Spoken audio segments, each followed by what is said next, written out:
I stood behind the last pew at my husband's funeral, watching a woman I'd never met cry harder than me. She was sitting in the front row. The church smelled like lilies and wood polish. Sunlight filtered through the stained glass windows, casting halos of color on the pews. People whispered softly, dabbing at their eyes with tissues, the occasional sniffle echoing in the silence. But I wasn't crying.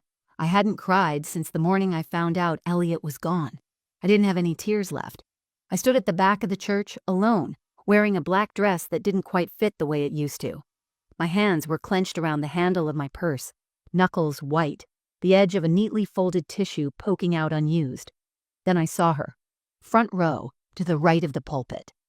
A woman at least 20 years younger than me, with long dark curls and a slim black dress that looked like it had been chosen carefully. She was crying so hard her shoulders shook. Her hands trembled as she pressed a handkerchief to her mouth. One of the ushers reached over and patted her shoulder gently, like she was the widow, like she was me. She didn't look around, she didn't glance behind her once. She sat with the certainty of someone who believed she belonged in that seat. Right next to where I should have been. Right where I had sat every Sunday morning beside Elliot for decades. Only now, I wasn't even on the program. No one noticed me. Not really. A few people nodded politely as they walked past me. A few others whispered, unsure whether to speak. I wasn't on the guest list. I hadn't organized this service. I hadn't even been asked to say a few words. Elliot's partner at the clinic had handled everything. Nina, our daughter, thought it was better that way. Said I needed rest. Said I shouldn't be burdened. But I knew better. They just didn't want me to ruin the picture-perfect goodbye everyone had built around Elliot. But I came anyway. I had to see for myself who would show up, who would sit in the front row. And now I knew. As the priest cleared his throat and stepped to the microphone, the organ music softened and stopped. The murmurs died down. The woman in the front row blew her nose softly and straightened her back, composed again.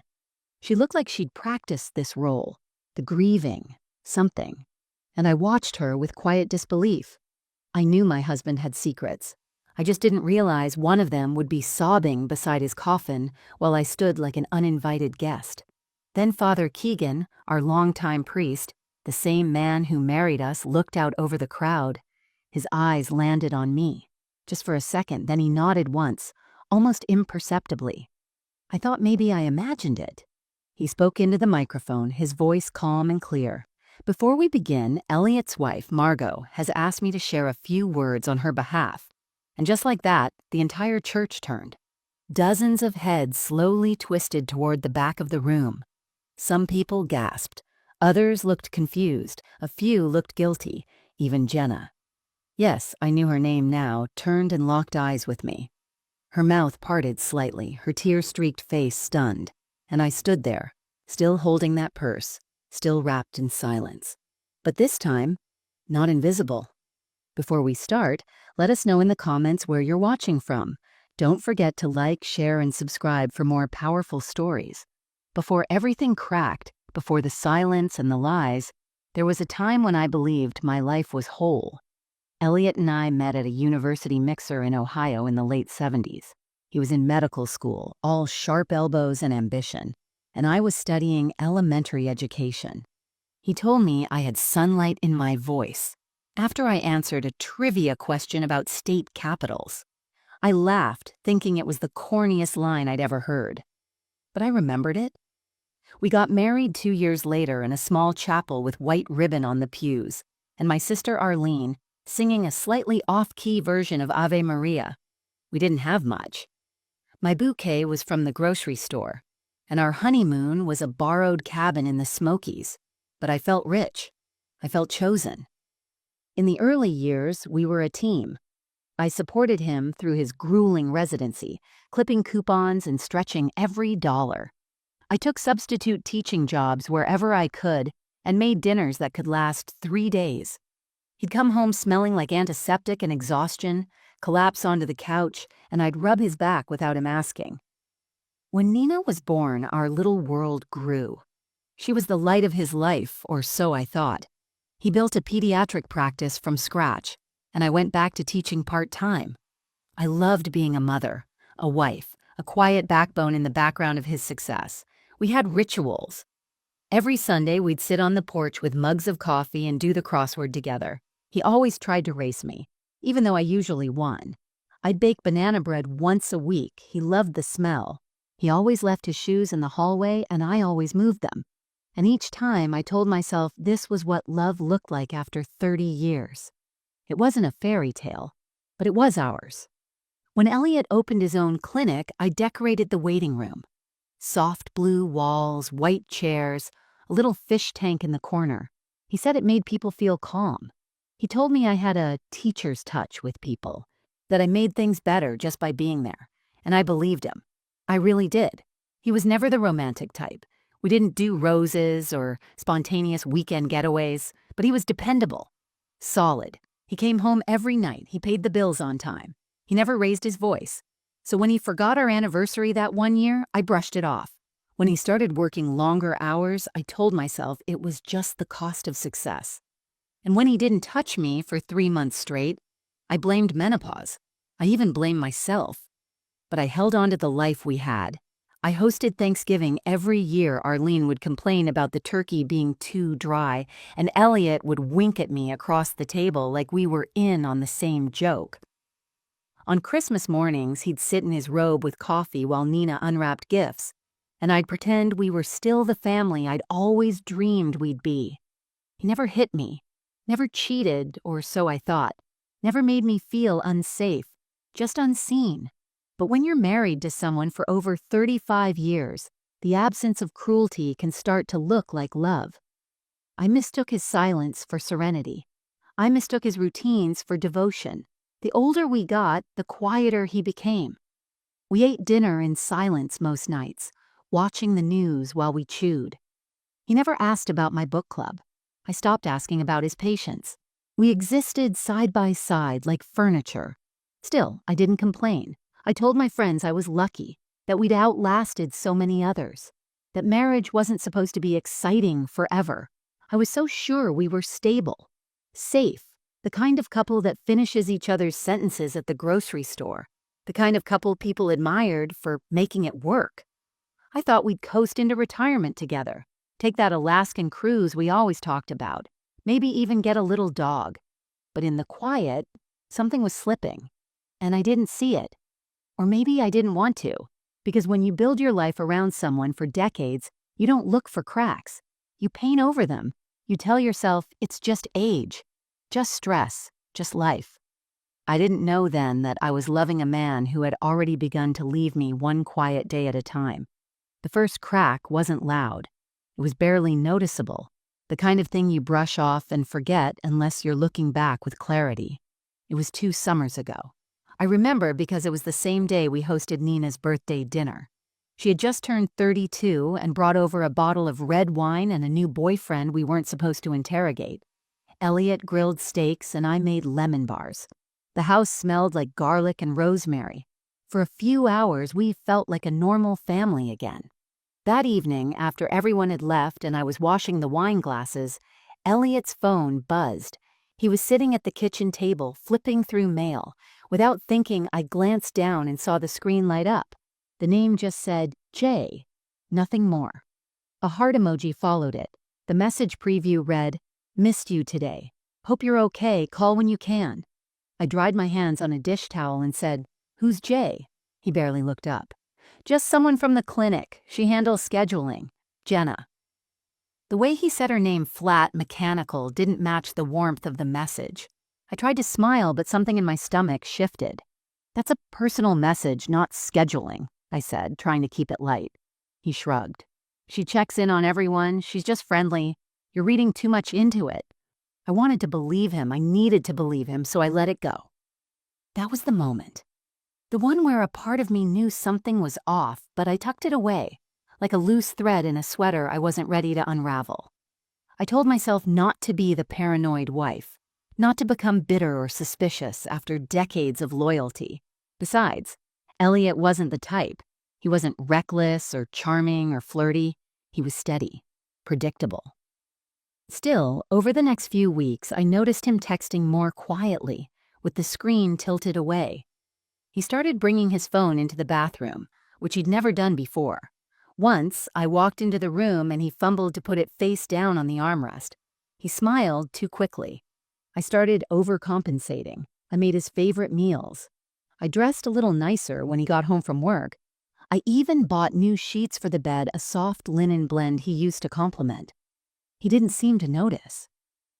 I mentioned going on a weekend trip, just the two of us. Maybe we could go to the cabin in Asheville, I asked, pouring him coffee one morning. He didn't even look up from his phone. I've got too much at the clinic. Maybe later. Maybe later. Maybe later. That became his answer to everything. One night, I accidentally left my phone on the charger in his office, and when I went to retrieve it, I saw his laptop open. An email was on the screen. It was a newsletter for a resort in Napa Valley, a romantic getaway spot. I stared at it, confused. We hadn't gone on a trip like that in years, and he'd never mentioned any plans. When I asked about it later, he said, "Oh, someone at the office was talking about it. I just looked it up. No big deal." That's how all of it felt, small things, harmless things, tiny shifts that, on their own, seemed forgivable. But then came the perfume. He came home late one evening, claimed he'd been called in for an emergency consult. I hugged him as he walked past, and there it was. Not cologne, not antiseptic from the clinic. Something floral, sweet, not mine. "Did someone spray something at the office?" I asked, forcing a smile. He frowned. "I don't know. The waiting room always smells like candles or something. Why?" I shook my head, just curious. That night, I lay in bed staring at the ceiling, listening to his steady breathing beside me, and I wondered for the first time in 37 years who exactly I had married. But still, I said nothing. I didn't want to believe what I already knew, because once you speak a suspicion out loud, it becomes real, and I wasn't ready for the truth to be real yet. Well, you don't always feel the ground shifting beneath your feet until you're already on your knees. That's how it started with Elliot and me, not in a fight, not in some dramatic blowout. Just slow erosion, like watching wallpaper peel from a corner, curling so slightly you think it's nothing until the whole wall starts to crumble.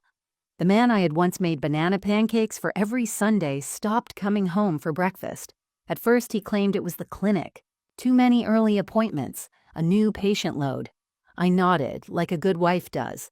I even packed him fruit cups and handwritten notes some mornings, thinking maybe he just needed a reminder of home. The notes stopped being acknowledged. The fruit came back uneaten. Eventually, I stopped packing them all together. Conversations shortened.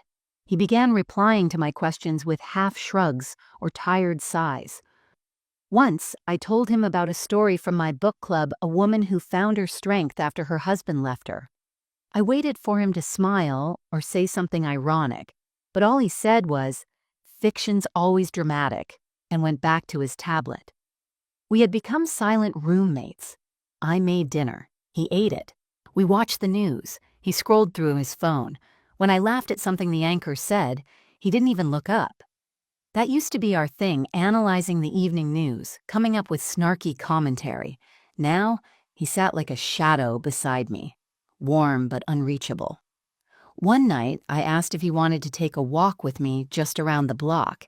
He told me his knees hurt. The next night, it was his back. The night after that, he said he was just too tired. A part of me wondered if I had done something wrong. Maybe I was too plain. Maybe I talked too much. Maybe I had become boring. I bought a new blouse, deep green silk, a little more fitted than usual. He didn't notice. I wore a red lipstick I hadn't touched since Nina's graduation. He asked me if I was feeling sick. I tried everything except the one thing I feared most asking him directly, because I knew if I asked, I'd lose the illusion. And illusions, when you've built your entire identity around them, are hard to let go of. The bedroom became colder, not physically but emotionally. He turned out the light before I could even settle into bed. He stopped reaching for me in the dark. He used to sleep curled toward me, his hand resting gently on my hip. Now, he stayed on his side, back turned, blanket clutched close. And yet, he was never cruel, never mean. He didn't yell, he didn't mock me.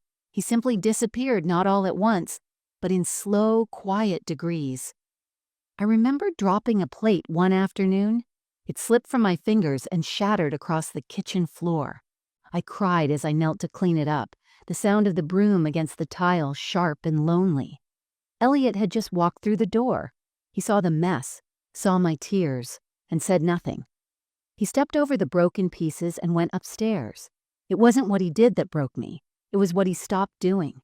He stopped asking how my day was, stopped telling me about his. He stopped touching my hand when we crossed the street or brushing my hair off my shoulder when we sat at dinner parties. I began to feel invisible in my own life, like I was fading from the edges inward. Even Nina noticed something once. "Dad seems distracted lately," she said, pouring herself tea during one of her visits. I nodded, swallowing the lump in my throat. "He's just busy," I said. "The clinic's been overwhelming." She accepted that. Why wouldn't she? I'd taught her that love looked like endurance, like silence, like holding the weight of someone else's distance and pretending it didn't crush you. And so I endured. I stopped reaching for his hand, stopped waiting for goodnight kisses, stopped asking to be noticed. I told myself this was what aging together looked like. That love, after so many years, was quieter, more practical, but deep down, I knew the truth. He wasn't just tired, he wasn't just distracted, he was already somewhere else emotionally, spiritually, possibly even physically, with someone who made him feel alive again, and I had become part of the furniture. It happened at the hospital fundraiser, a night I'll never forget. Not because it was glamorous or meaningful, but because I left feeling like I didn't exist. The clinic was hosting its annual charity gala, a black tie event held at the downtown hotel ballroom. Elliot insisted I come, even bought me a new dress. It was navy blue, modest but elegant, with lace sleeves and a simple pearl pin at the collar. I remember looking at myself in the mirror that night and thinking, maybe tonight we'll feel like a couple again. The ballroom was crowded, glittering with chandeliers and filled with the clink of champagne flutes. Doctors in tuxedos, board members in floor-length gowns. Elliot moved through the room like he owned it, shaking hands, exchanging laughs, complimenting people on their speeches before they even gave them. I followed at his side, smiling politely, keeping my posture straight. He never once reached for my hand. About 30 minutes in, he introduced me to someone. "This is Margot," he said with a quick glance. "No, my wife. No warmth, just my name, as if I were the caterer or someone who happened to tag along. I told myself not to take it personally. Maybe he was nervous. Maybe he was distracted. And then she walked up, Jenna Brooks. She wore a deep burgundy dress that hugged her figure a little too tightly for a hospital fundraiser. Her heels clicked like punctuation marks as she walked across the marble floor. She carried a tiny clutch and wore that kind of makeup that says, "I've studied my angles in the mirror." Her lipstick matched her dress exactly. "Dr. Weller," she said with a warm, intimate smile. She touched his arm, not a handshake, but a slide, fingertips trailing from wrist to elbow like a habit. "You made it." He smiled, really smiled. His entire face softened, like someone had turned the lights on inside him. "I wouldn't miss it," he said. She glanced at me. A flick of her eyes, no more than a second, then turned her attention back to Elliot. She began chatting about table assignments and donors, the two of them exchanging little inside jokes like they'd rehearsed them. I stood there, holding my clutch with both hands, trying not to visibly shrink. At one point, Jenna laughed too loudly and touched Elliot's lapel, straightening it. "You always forget this," she said, like a wife who'd done it 100 times before. He let her, in front of me, in front of everyone. I wanted to speak. I wanted to step forward and make it clear that I was his wife, that we had built a life together, that I knew every wrinkle in his hands and every scar on his back. But I didn't. I smiled. I nodded. I waited for him to remember I was standing there. He didn't. Someone called his name from across the room. Jenna offered to go check on the seating chart and he followed. Just like that, left me standing by the dessert table like a distant relative. A few guests came by. "You must be so proud of Elliot," one of them said. "He and Jenna have been doing such great work at the clinic." She's really been by his side through everything. I forced a smile. Yes, I said, she certainly has. I left early, told the valet I had a headache, rode home alone in the quiet back seat of a cab, still in that navy dress, the lace sleeves suddenly feeling itchy and ridiculous. When I got home, I stood in the kitchen and stared at the counter for a long time. Then I opened a bottle of wine, sat at the table, and poured myself a glass. Not because I needed it, but because I wanted to feel something sharp, something real, something that reminded me I was still here. He came home 2 hours later, said the fundraiser went well, said nothing about me leaving, said nothing about Jenna. Just kissed the top of my head like I was an aging aunt and went upstairs. And I realized in that moment that I wasn't losing my husband. I had already lost him. I was just the last one to know. I didn't leave all at once. That would have been too clean, too simple. Instead, it was a slow unraveling thread by thread, day by day, until one morning I realized I was no longer part of the life I had helped build. After the gala, something in me changed. I stopped pretending. I stopped asking Elliot to eat dinner with me, stopped waiting for him to come home at a decent hour. I still cooked. Old habits die hard, but I started eating alone, lighting a candle just for myself, pouring a single glass of wine. He'd walk in late, glance at the leftovers in the fridge, and head upstairs without a word. I never asked how his day was. He never asked about mine. The distance between us wasn't measured in feet anymore. It was measured in silence. A few weeks later, on a Tuesday afternoon, he called me from the clinic. "I'm going to stay at the apartment near the hospital for a bit," he said, as if we had discussed it, as if it was a decision we had made together. "What apartment?" I asked, trying to keep my voice steady. "It's just temporary. Closer to work, less commuting. You know how late things run these days?" I sat down at the kitchen table. The afternoon sun poured in through the window, landing in the center of the table where we used to sit and laugh and plan birthday parties and grocery lists and holiday menus. I stared at the faded circle on the wood where his coffee cup used to rest. "How long is a bit?" I asked. "I don't know. A few weeks. I think we both need a little space." He didn't sound angry. He didn't sound regretful. He sounded like he was discussing the weather, like this wasn't a seismic shift, but a polite adjustment. I wanted to scream, "Who is she?" I wanted to demand answers, but I didn't, because some part of me already knew. And hearing it out loud would have broken something I wasn't ready to lose, even if it had been gone for a long time. So I said, "Okay." I helped him pack that night. I folded his shirts the way he liked, sleeves tucked, buttons fastened. I polished his shoes. I even placed his razor and toothbrush neatly into a small toiletry bag. He didn't touch me once. No hug, no kiss goodbye. He walked out the door carrying a suitcase I had bought him years ago for a trip we never took.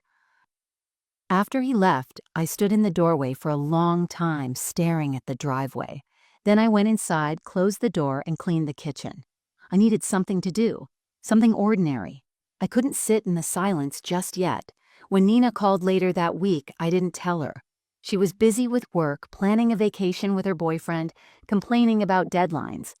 I let her talk, grateful for the noise. I smiled through the phone, told her everything was fine, that her father was working late, as usual.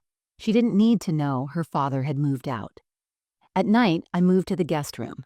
Our bedroom smelled like him, and I couldn't bear it. I stripped the bed, washed the sheets, and folded them into the linen closet, like I was trying to store away the pieces of a life I no longer recognized. I stopped wearing my wedding ring, at first just when I was cleaning or gardening. Then one day I forgot to put it back on, and I didn't miss it. Friends started asking where Elliot was. I told them he had a lot going on at the clinic, that he needed rest, that he was traveling. The lies came easily. Not because I enjoyed them, but because I couldn't yet bear the pity I knew would follow the truth. Arlene, my older sister, finally visited. She looked around the house, noticed the quiet, noticed the empty closet, and asked, "Is he gone?" I nodded. She didn't say, "I told you so." She didn't give advice. She just sat with me in the living room, both of us sipping tea, surrounded by the soft ticking of the wall clock. I didn't cry. Not then. not in front of her, because when you've been slowly erased, there's no explosion, no drama, just the quiet ache of absence, the knowledge that you stayed too long, hoping someone would remember you, and when they didn't, you packed their bags for them. The house was never quiet when Elliot lived here, not truly. There was always the sound of his keys jingling as he came through the door. The soft creak of the bathroom cabinet he never closed all the way. The late-night hum of his electric toothbrush. The sigh he gave when he finally sat on the couch, unbuttoning his collar after a long day. I used to think those sounds were ordinary. Now I miss them more than I cared to admit. After he left, it didn't go silent. It went hollow, echoing. Even my footsteps sounded foreign, like they belonged to someone else. I remember one morning in particular. It was raining a cold, steady drizzle that made the whole sky look bruised. I woke up to the drip of water leaking from the corner of a window we never got around to fixing.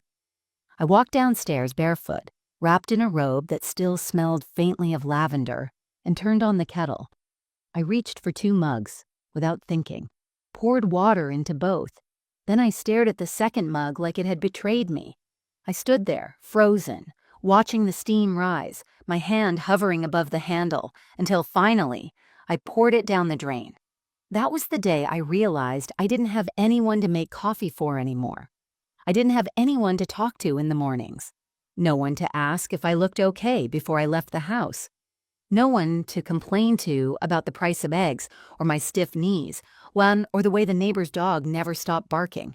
I was alone, and not in the peaceful, restful way people romanticize. I was alone in the way that made every meal feel like a chore, in the way that made me leave the radio on just to hear a voice, in the way that made me stare at walls and wonder when exactly my life stopped belonging to me. I started sleeping too much, 10, sometimes 12 hours a night. I skipped breakfast. I'd sit at the kitchen table and scroll through old photos on my phone, Elliot at Nina's graduation, Elliot carving the Thanksgiving turkey, Elliot at the beach in that ridiculous straw hat he refused to throw away, always smiling, always looking like the man I believed would grow old beside me.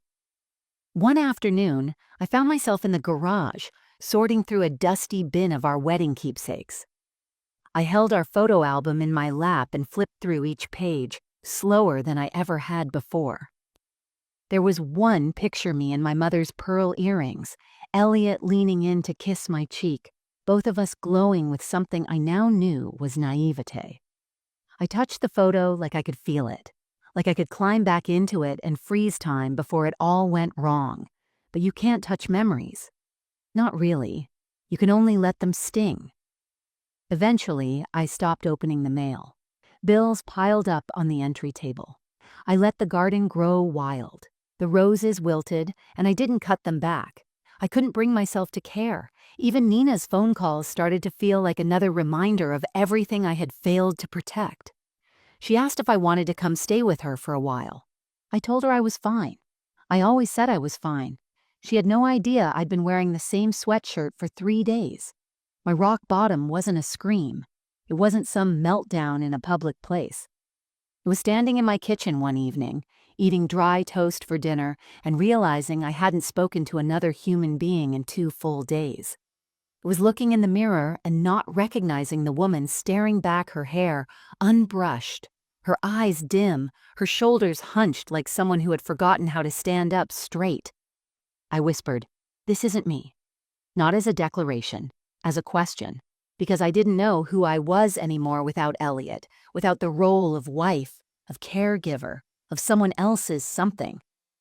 I had spent so long being the background to his spotlight that when he stepped out of the frame, all that was left was silence and an outline of the woman I used to be. It started with a knock on the door. I wasn't expecting anyone. It was a Wednesday morning, gray and slow, and I was still in my robe, sipping lukewarm tea in the living room. The knock came again, firm, professional. I hesitated, then opened the door to find a FedEx courier holding a padded envelope. "Margot Weller?" he asked. I nodded. "Signature, please." I signed. He handed it over and walked away without another word. There was no return address on the envelope, just Elliot's name scribbled in the corner. My hands stiffened. I brought it inside, set it on the dining room table, and stared at it for a long time. I didn't want to open it, but I did. Inside was a slim rectangular jewelry box, the kind you get from boutique stores. Beneath it, a small handwritten card with crisp, neat lettering that definitely wasn't mine. To the woman who gave me peace, when I thought I'd never find it. I love you. E. I opened the box. It was a gold necklace, delicate, heart-shaped pendant with tiny rubies around the edge, and engraved across the center in swirling cursive was a name I didn't recognize, Jenna. The room spun. I sat down, the card trembling in my hand. I read it again and again, as if the words might rearrange themselves into something innocent, something explainable. But there was no mistake. This was for her. She gave him peace. Not me. Not the woman who held his hand in hospital rooms, who stood in the pouring rain to bring him forgotten lunches, who lost sleep to sew back the buttons on his shirts. She gave him peace. I dropped the card on the table like it burned me. For a few seconds I couldn't breathe. My ears rang. My stomach turned. Then I stood up, walked to the sink, and splashed cold water on my face. I didn't cry, not right away. Instead, I wandered the house like a ghost. I looked at our wedding photo on the mantel, at the framed shot of us and Nina in front of the Grand Canyon. I looked at the mug he always used, World's Best Dad, and the dent in the couch cushion where he used to sit every evening with his feet up. And suddenly, everything looked staged, artificial, a museum of a marriage that didn't exist anymore. Maybe it never really did. I returned to the envelope and checked the postmark. It had been sent 2 days before Elliot's death, 2 days before he collapsed in his office and never got back up. He'd been planning to give this to her. And somehow, through either error or fate, it ended up in my hands. I held the necklace up by the chain, watching it sway in the morning light. It glittered like something sacred, and I hated it for being beautiful. I hated that it held more love than I had felt in years. I hated that he had found someone else to confide in, someone else to admire, someone else to see him. But even more than that, I hated that I still loved him. I buried the necklace at the back of the kitchen drawer under the batteries and old menus. I didn't throw it out. I wasn't ready to destroy it. Not yet. I needed to feel its presence like a bruise I kept pressing over and over again. The betrayal wasn't just in the cheating, it was in the effort. He had chosen a gift, written a card, made plans for her. He hadn't done anything like that for me in years. Later that night, I sat in the dark with only a lamp on, reading through old journals I hadn't touched in a decade. Back when I used to write things down, little moments, funny things, Nina said, thoughts I was too shy to share out loud. Flipping through those pages, I found an old entry from our 25th anniversary. He's distant lately, but maybe it's just work. I keep trying. I just want him to notice me again. Even then, I was disappearing. But this necklace, this gift not meant for me, was the final proof, the physical manifestation of everything I had suspected and suppressed for years. It hurt, yes, but it also set something in motion. Because now, I knew. I wasn't imagining it. I wasn't insecure or paranoid. I was betrayed, and knowing the truth, holding it in my hands, meant I no longer had to wonder. Now, I could finally decide what to do with the truth. And with myself.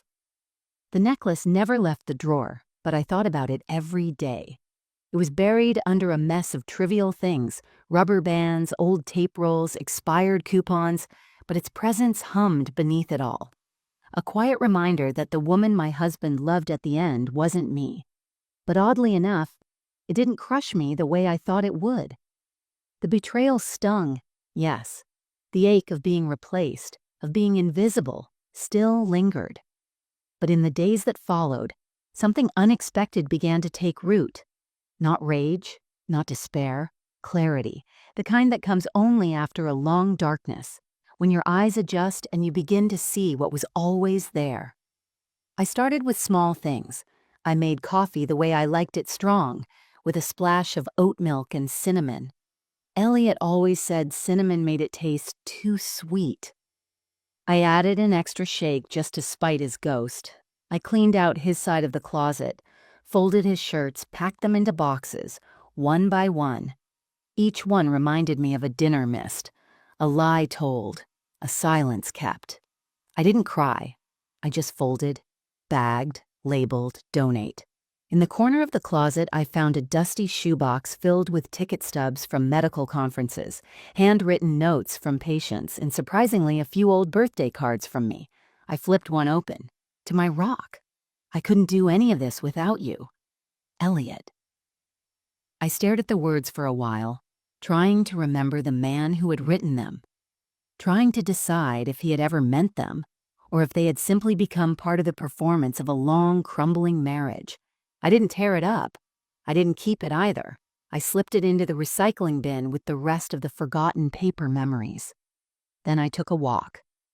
It wasn't a symbolic cinematic walk, just around the neighborhood, but I moved slowly, deliberately, as if learning how to be in my own body again. The air was cool, crisp. I passed the Carmichael's yard, still over-decorated with wind chimes and garden gnomes. I waved at Mrs. Lewis, who sat on her porch knitting. She waved back, and for the first time in months, I didn't feel embarrassed to be seen alone. I stopped by the park, sat on a bench, and watched the dogs run in wild circles. I listened to strangers laugh and shout and exist without me, and I realized something.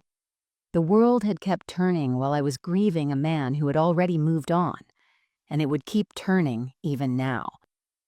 When I got home, I opened a blank notebook, one I'd bought years ago with the intention of journaling again, but had always left untouched. I wrote one sentence: I'm still here. That was it. I closed the notebook and left it on the kitchen counter. That night, I cooked for myself. Not something quick or frozen real food. Salmon with rosemary and lemon, roasted potatoes, sautéed spinach. I lit a candle, sat at the table with a cloth napkin and a glass of wine. It wasn't for anyone else. No one was watching. I wasn't trying to impress. I did it because I deserved to feel like I mattered. After dinner, I opened the jewelry box again. The necklace gleamed up at me, unapologetic. I didn't cry. Instead, I took it outside and buried it beneath the rosebush that Elliot had once promised to dig up and replant, a promise he never kept. I pressed the soil down with my bare hands.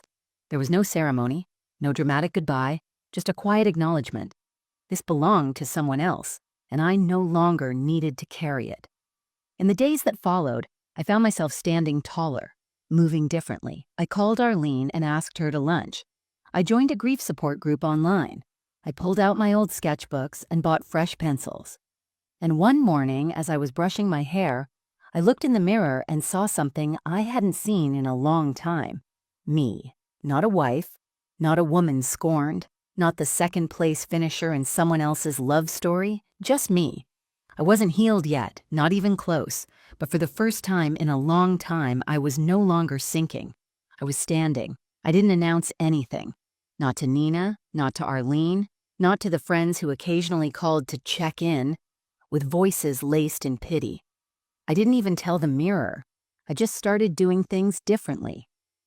The first thing I did was go to the bank. I sat across from a young woman in a crisp blazer who kept calling me Mrs. Weller, until I gently corrected her. Just Margot is fine. I updated my personal accounts, removed Elliot's name from every document that still had it. I rerouted my pension deposits, closed a joint savings account I had forgotten we even had. I didn't cry. I didn't second-guess it. I signed the forms, thanked the woman for her help, and walked out into the sunlight feeling 10 pounds lighter. Next came the lawyer. It felt strange stepping into that office, the same one where Elliot and I had once drawn up our will. Back then, we had sat side by side talking about Nina's future, who would get the house, what to do if we were ever incapacitated. I remember how firm he was about not burdening Nina with responsibility, how easily I had nodded along. Now I sat alone. I'd like to revise my will, I told the attorney, a kind-eyed woman in her 50s named Paula. And I'd like Elliot's name removed as my power of attorney. She didn't flinch, just nodded and opened a fresh folder. We talked for an hour. I told her I wanted everything to go to Nina, with a small portion set aside for a scholarship fund, something I had once dreamed of doing after retirement. Paula asked if there were any specific belongings I wanted to designate. I thought about the necklace I'd buried, about the house, about the recipes I still hadn't written down for Nina. "Yes," I said. "There's a box of letters in my closet. They're mine. I'd like them returned to my daughter, unopened, if anything happens to me." She made a note.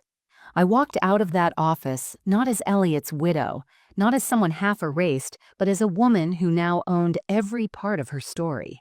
Back home, I started decluttering, not in some angry, vengeful purge, but like I was preparing for something better.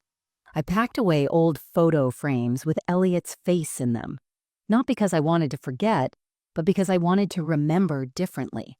I cleared out drawers, donated the suits he'd left behind, and gave away the books he never finished reading. In the evenings, I lit candles not for mourning, but for peace. I started a small side project digitizing old family photos, labeling them so Nina wouldn't have to guess one day. It felt like reclaiming history, stitching together my identity beyond wifehood. I also looked at the clinic's website. There, on the staff page, was Jenna's photo, smiling, polished, her title listed as Executive Coordinator to Dr. Weller. I stared at it for a long time, not with hatred, just clarity. I didn't reach out to her, didn't send a letter or confrontation. I didn't need her to know I knew, but I did quietly get in touch with the clinic's accountant, a man named George. I'd met a few times at functions.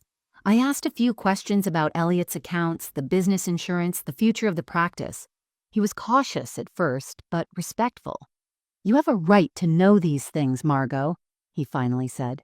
"Let me get some paperwork started." I wasn't planning revenge. I was reclaiming my footing, my name, my presence. Every action I took was deliberate, quiet. There were no loud declarations, no social media posts about starting over. Just a series of small, powerful choices made behind closed doors. I started journaling again, not about Elliot, not even about grief. Just small things, how the garden looked that morning, a recipe I wanted to try, a memory of Nina laughing in the back seat of our old station wagon, and I began saving. I canceled unnecessary subscriptions, set a budget, opened a high-yield savings account. I didn't know what I was saving for yet, but it felt good to be building something again, even if it was just a sense of control.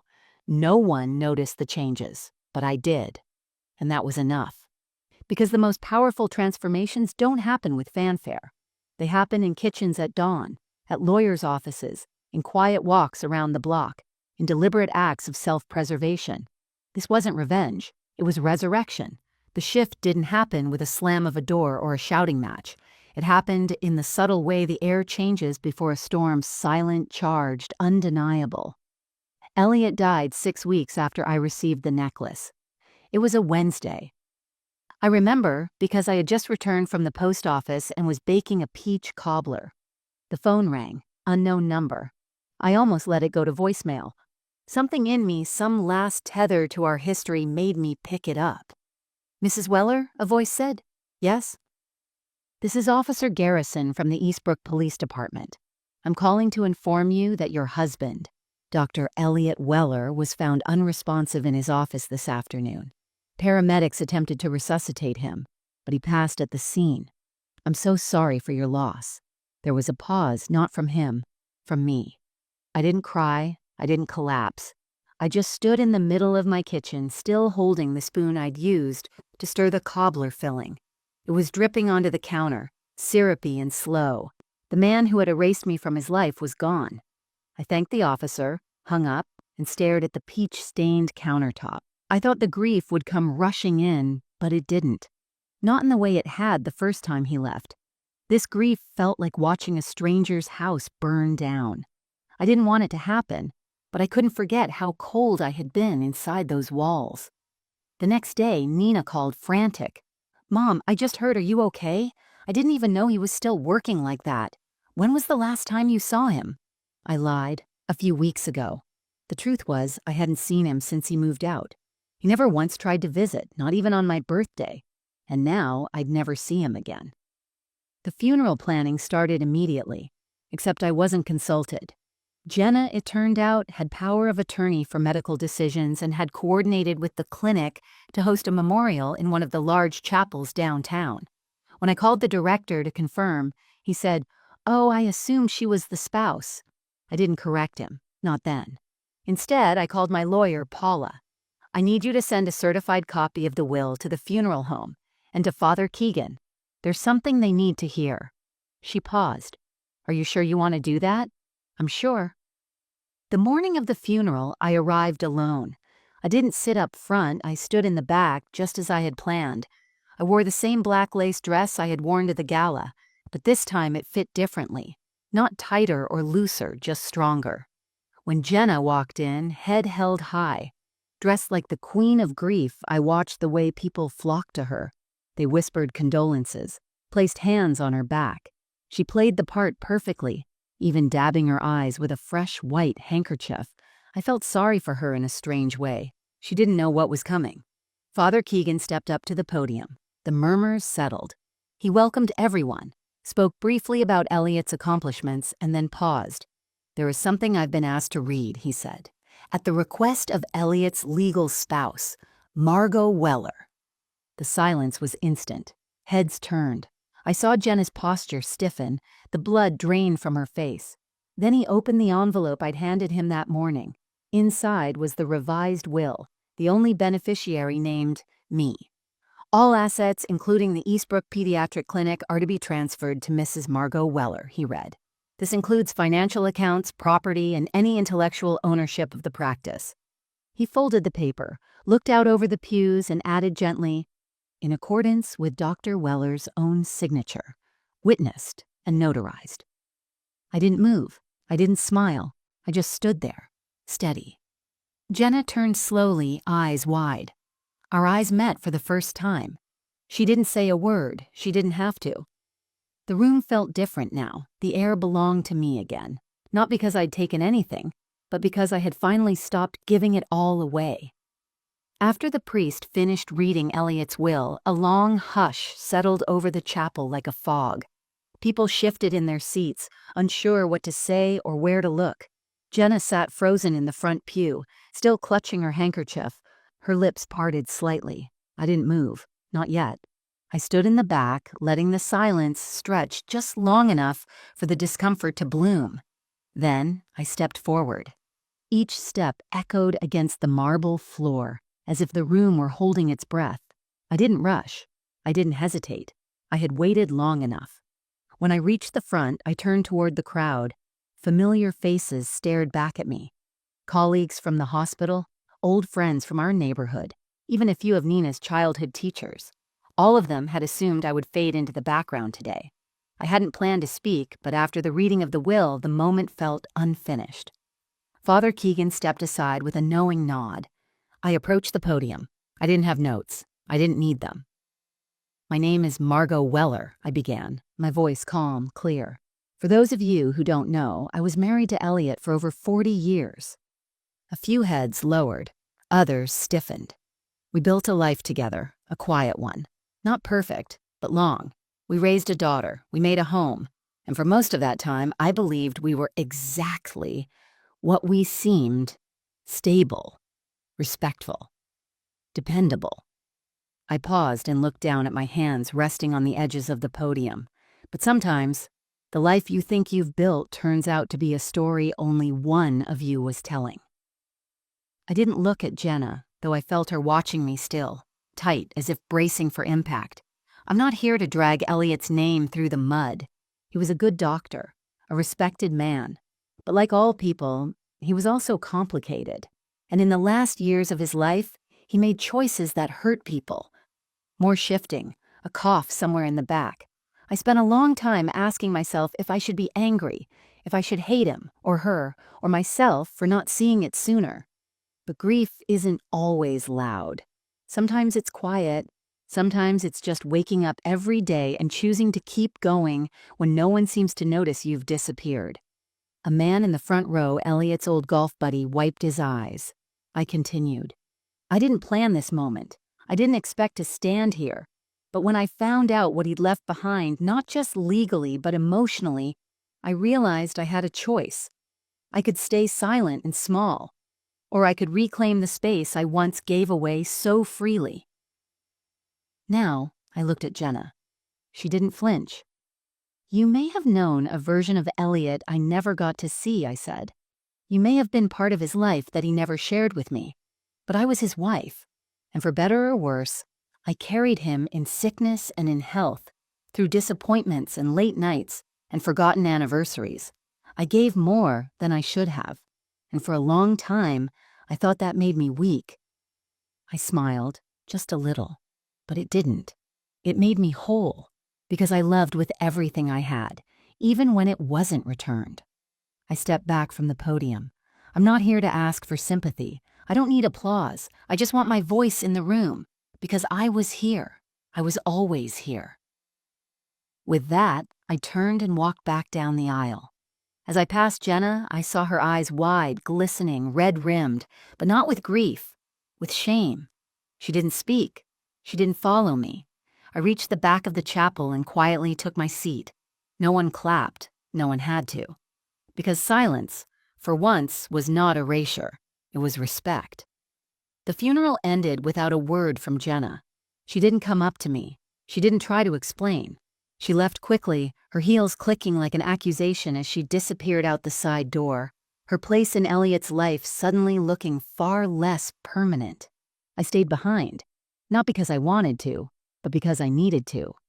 Closure isn't always a conversation.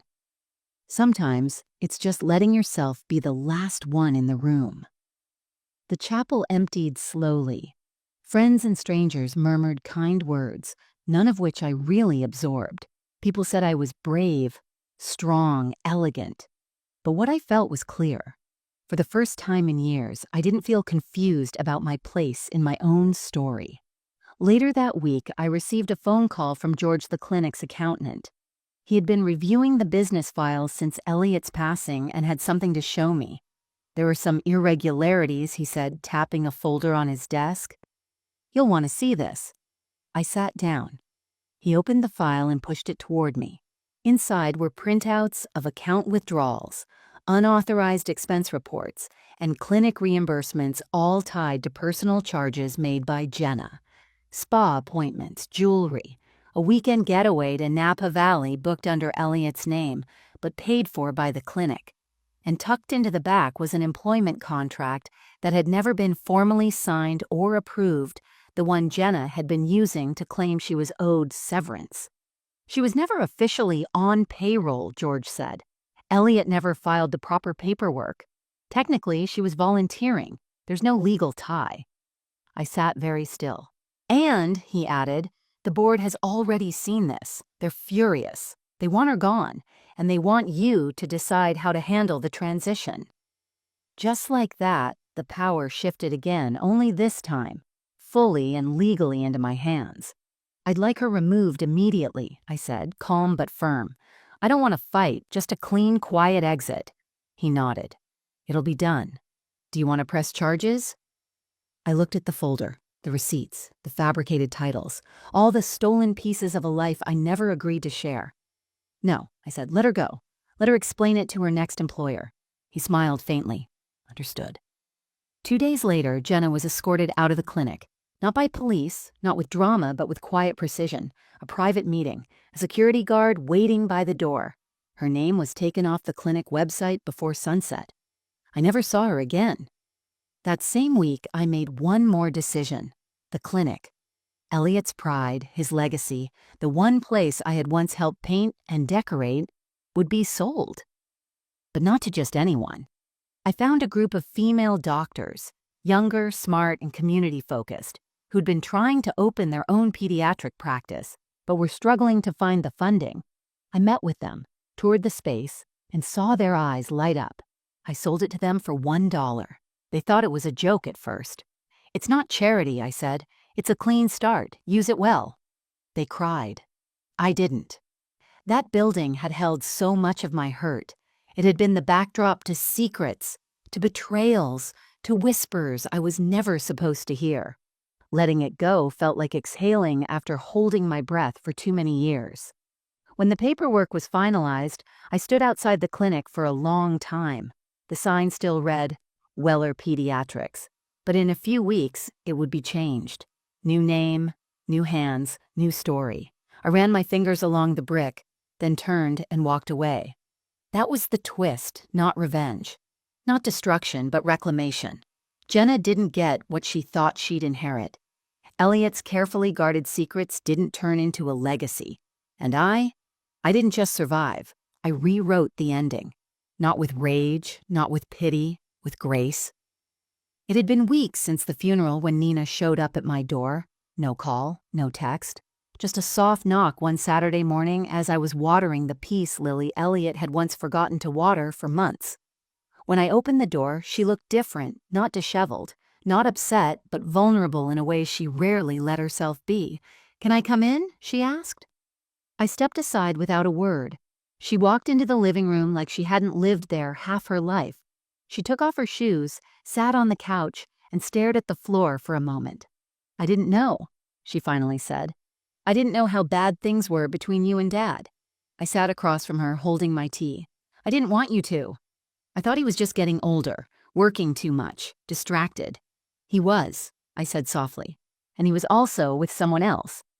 Her jaw tightened. "Jenna," I nodded. "Did you know for sure? Before he passed?"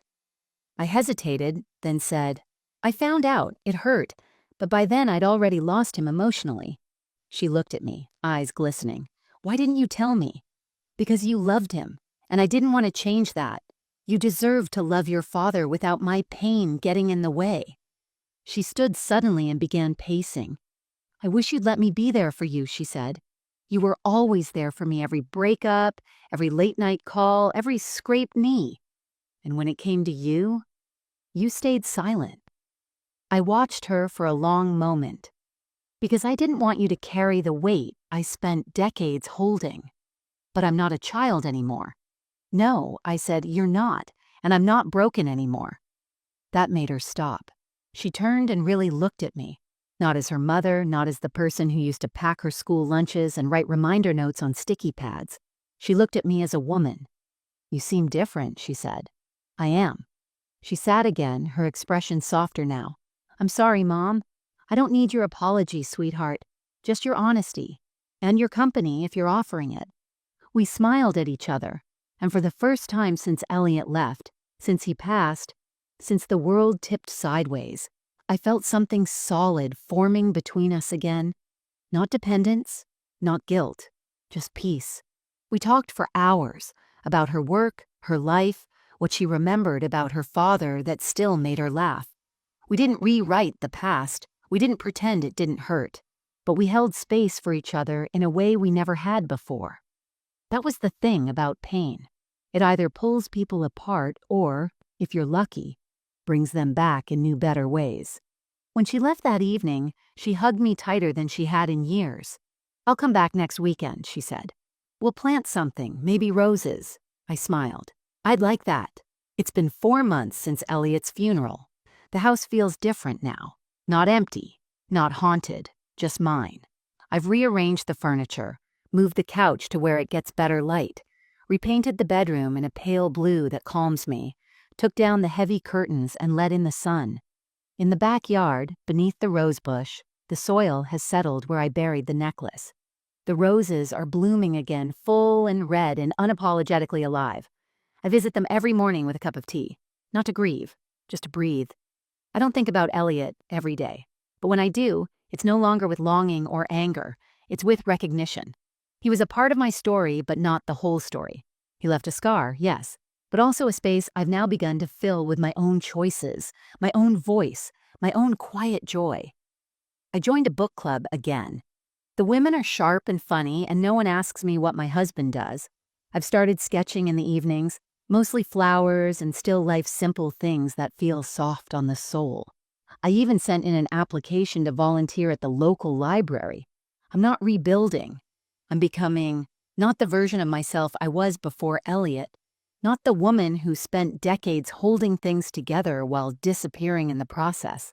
I'm becoming someone new, someone I choose to be. There's a kind of beauty in starting again, not from scratch, but from truth. In being able to say, "This is who I am now," and meaning it without apology. And if I've learned anything, it's this. You can lose someone and still find yourself. You can be erased and write yourself back into the story. You can survive the silence, the betrayal, the breaking and still bloom. Not in spite of it, but because of it.